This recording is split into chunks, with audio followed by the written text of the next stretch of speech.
কাকা সত্য করে একটা কথা বলেন যে যখন বিয়ে করছিলেন বেতন কত পাইতেন, আর বিয়ের পরে বাচ্চা কাচ্চা হওয়ার পরে বেতন বা ব্যবসা বাণিজ্যে ইনকাম কেমন হলো?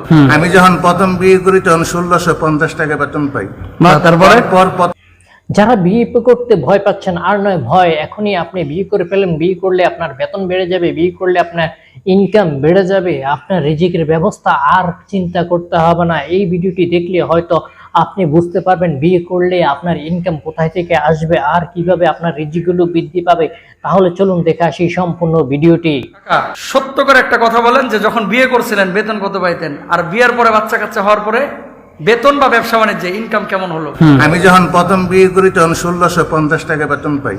তারপরে প্রথম বাচ্চা যখন হয় তখন 20,000 টাকা বেতন পাই। মাশাআল্লাহ। দ্বিতীয় বাচ্চা যখন হয় তখন 25,000 টাকা পাই। তৃতীয় বাচ্চা যখন হয় তখন 30,000 টাকা পাই। চতুর্থ বাচ্চা যখন হয় তখন 55,000 টাকা বেতন পাই। বর্তমানে 75,000 টাকা বেতন পাচ্ছি আমি। লিল্লাহে তাকবীর। প্রমাণ পাইছেন? বলেন বিয়ের সময় বেতন কত ছিল? আগে যখন চাকরি করছি তখন ছিল 5300 টাকা।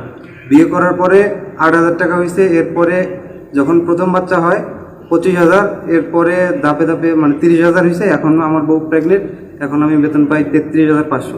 লিল্লাহে তাকবীর। খাওয়াবো কি দেখেন, আর রিজকু মাকসুমুন, রিজকের মালিক কে? দুনিয়ার কোনো মানুষ ভাই আপনাকে খাওয়ায় না।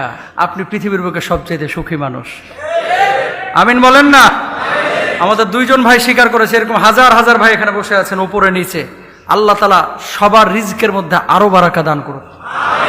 আমার সাথে মাহফিলে দেখা, হুজুর ভাই প্রথম মেয়েটা যখন হলো গাড়ি কিনলাম, দ্বিতীয় মেয়েটা হলো ফ্ল্যাট কিনলাম, তৃতীয় মেয়েটা হলো এখন আল্লাহ তাআলা এত রিজিক বাড়ায় দিয়েছে, এখন আর ফ্ল্যাট না একটা বাড়ির আল্লাহ তাআলা ব্যবস্থা করে দিয়েছে। তো বাচ্চা কাচ্চা এবং বউ যখন নিয়ে আসবেন তার রিজিক নিয়ে সে আসবে, কখনো হেজিটেশনে বা হতাশায় আমরা ভুগবো না। খবরদার দারিদ্রতার ভয়ে তোমরা সন্তান সন্ততিকে হত্যা করো না। নাহনু নারযুকুকুম ওয়া ইয়াহুম, নাহনু নারযুকুহুম ওয়া ইয়াকুম। আমি আল্লাহ রাব্বুল আলামিন তাদেরকেও রিজিক দান করি, তোমাদেরকেও রিজিকের ফয়সালা করে দান করি। বলুন সুবহানাল্লাহ। সাগরের একটা নীলতিমি প্রতিদিন 60 টন গোশত খায়। এই গোশতটা খাওয়াচ্ছে কে? বনের সিংহগুলোকে খাওয়াচ্ছে কে? আল্লাহ সুবহানাহু ওয়া তাআলা। এত কিছুকে আল্লাহ তাআলা খাওয়াইতে পারতেছে। আল্লাহ বুঝি আপনার ছেলেটার এতটুকু একটা পেট ভরানো আল্লাহ তাআলা জিম্মাদারি নিবে না? এটা মনে করেন কিভাবে? তার মানে ঈমানে আপনার দুর্বলতা আছে। বলতেছে এটা কানে নেবেন না। মানুষের কথায় যদি কান দেন সারাক্ষণ সামনে আগাইতে পারবেন না। কারণ এই পৃথিবীর বুকে আপনাকে কেউ সামনে আগাইতে সহযোগিতা করবে না। সবাই পেছন থেকে খামচে টাইনা ধরবে, যাচ্ছিস কে সামনে।